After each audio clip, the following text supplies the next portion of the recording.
చాలా మంచి పని చేశావు అమృత. లేదంటే ఎప్పుడు 12 ఏళ్ల క్రితం కొట్టేసిన విగ్రహాలు ఇప్పుడు బయటపడ్డాయి. ఇన్నాళ్ళు ఆ విగ్రహాలు ఏమైపోయాయో తెలియక ముందు ఆ దొంగతనం అమ్మ మీద మోపారు. ఆ తరువాత ఎవరో పంతులు గారు దాచేశారని చెప్పారు. పోలీసులొచ్చినా దొంగని పట్టుకోలేకపోయారు. చివరికి నీ వల్ల ఈ ఊర్లో అసలు దొంగెవరో బయటపడింది. అవునమృత, నేను ఛేదించాల్సిన కేసులో ఇది కూడా ఉంది. ఆ ఫైల్ మీద నేను దుమ్ము దులపక ముందే దొంగని ఊరందరి ముందు నిలబెట్టావు.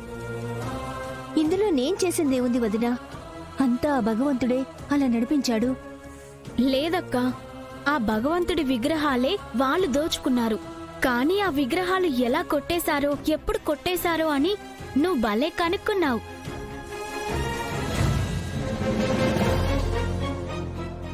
అవునమృత, నేను కదా పోలీస్ ఆఫీసర్ని.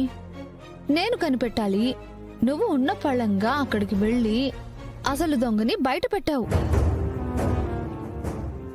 పోలీసు పని చేయకపోయినా పర్లేదు, కానీ దొంగ మాత్రం దొరికిపోవాలి.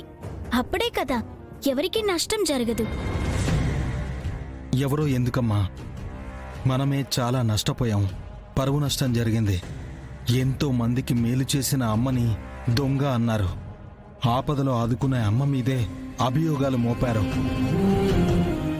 చివరికి వాటన్నింటికీ అమ్మ దూరంగా ఉంది. ఎక్కడుందో ఎలా ఉందో కూడా తెలియట్లేదు. దొంగతనం ఆయన చేసి అమృతవల్లిని దోషిని చేయాలని చూశాడన్నయ్య.